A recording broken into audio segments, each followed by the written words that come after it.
Viewers, hope you all are doing good. आज हम introduction of psychology 101 lecture 8 start करने जा रहे हैं। डियर स्टूडेंट्स, आज का चैप्टर मिड टर्म एग्जामिनेशन के हवाले से इतना ज़्यादा इंपॉर्टेंट नहीं है। जस्ट मैंने आपको इस चैप्टर का एक ओवरव्यू दिया है, ठीक है। अगर कोई MCQs में बाई चांस MCQs में कोई चीज़ आ जाती है तो आप you will able to attend MCQs, ठीक है। ओके, आज के लेक्चर में हम साइंटिफिक नेचर ऑफ साइकोलॉजी पढ़ने जा रहे हैं, ठीक है। Scientific as name itself says science. जैसे हम पहले भी लेक्चर्स में पढ़ चुके हैं कि psychology is a science. Psychology एक साइंस है। साइंस का मतलब क्या होता है? ये एक ऐसी अप्रोच है, ये एक ऐसी अप्रोच है जिसमें हम ऑब्जर्वेशन, राइट, डिस्क्रिप्शन और अंडरस्टैंडिंग एंड जो हमारा फिनोमिना है, किसी भी फिनोमिना को हम प्रेडिक्ट करते हैं, ठीक है। ऑब्जर्व करते हैं, डिस्क्राइब करते हैं, अंडरस्टैंड करते हैं और प्रेडिक्ट करते हैं किसी भी फिनोमिना को। This is what we called science, ठीक।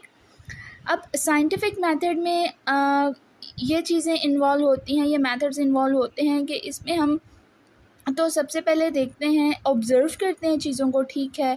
और ऑब्जेक्टिविटी क्या है, और इन्वेस्टिगेशन फिर उस पर होती है। इन्वेस्टिगेशन करने के बाद हम जो हमारा प्रॉब्लम होता है उसके कंक्लूजन तक जाते हैं, ठीक है, राइट।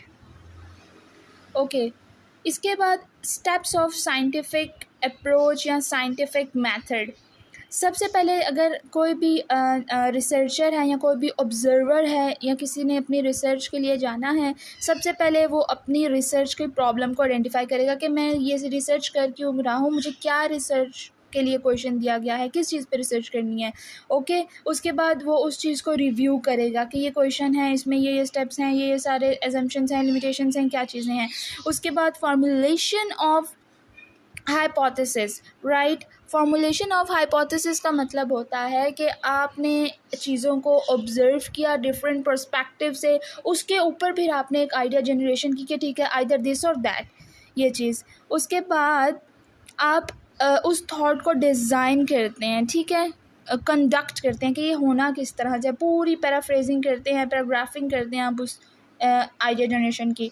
उसके बाद एनालिसिस ऑफ डाटा, कि डाटा जो मेरे पास है उसको मैं अच्छे तरीके से एनालिसिस उसका कर लूँ, उसको अच्छे तरीके से मैं रीड कर लूँ, क्या करना है मैंने, कैसे करना है, स्टेप्स क्या हैं डाटा के, सब चीज़ें देखने के बाद फिर आप किसी एक रिसर्च की, अपने जो क्वेश्चन रिसर्च है उसके कंक्लूजन पे पहुँचते हैं, राइट।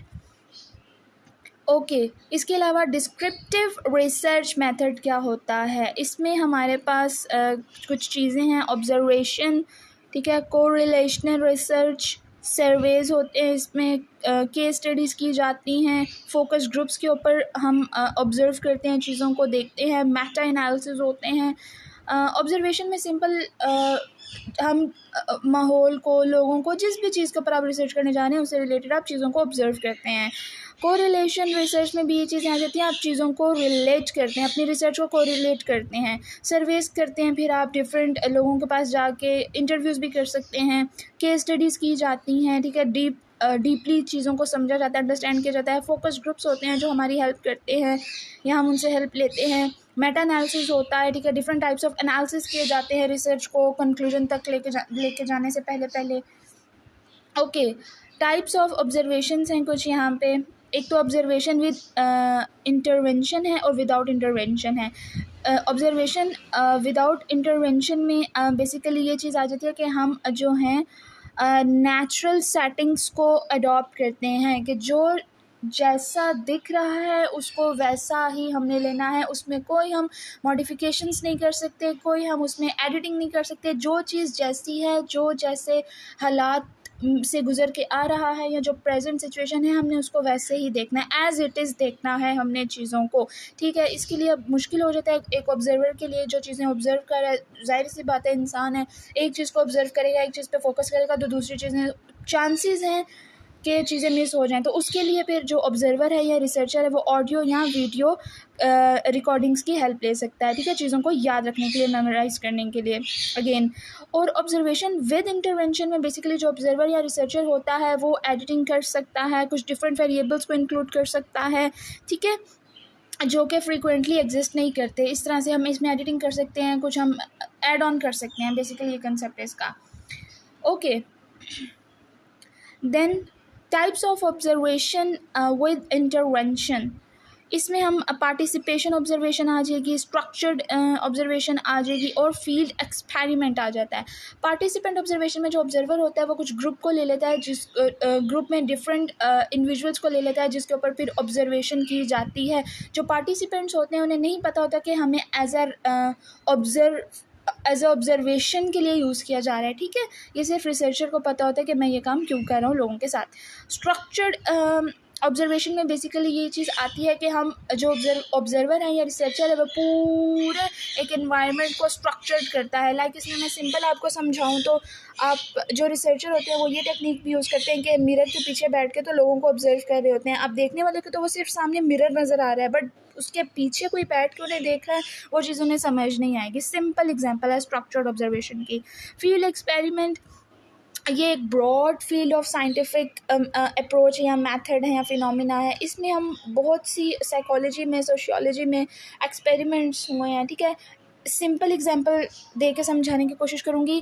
सबसे अच्छा और वेल नोन एक जो एक्सपीरियंस हुआ था वो ये था इसमें साइकोलॉजी में कि लोगों को ऑब्जर्व किया गया जहाँ पे एक लाइक फ़ीमेल आ रही थी एक रोड से, लेकिन उस रोड पे बहुत ज़्यादा रश था, ट्रैफिक था, और पास से कुछ चोर आते हैं, उनके हाथ से पर्स या गोल्ड जो भी छीन के लेके जाते हैं। लेकिन रश, अब होना तो ये चाहिए कि रश है, काफ़ी लोग हैं, उन फीमेल्स की मदद, उस फीमेल की मदद हो जाती है, लेकिन ऐसा नहीं हुआ। कोई भी आगे नहीं आया उनकी मदद करने के लिए, एंड वाइस वर्सा। फिर ये ऑब्ज़र्व किया गया कि एक सुनसान रोड है, कुछ ही लोग हैं, 3-4 लोग खड़े हुए हैं, ठीक है, पास से फीमेल गुजर रही हैं, चोर आते हैं, उनका पर्स लेके चले जाते हैं या गोल्ड ले जाते हैं, स्नैच कर लेते हैं पर्स। तो कुछ लोग जो जैसे 5 लोग हैं तो 3 लोग या 2 लोग आके उनकी हेल्प करते हैं, ठीक है। तो इस तरह से बहुत इंटरेस्टिंग चीज़ें हुई हैं साइकोलॉजी में, इस फील्ड में, फील्ड एक्सपेरिमेंट में, right. So this is all about today's lecture. Hope so आपको पसंद आएगा। Please support us. Thank you, take care, अल्लाह हाफिज़।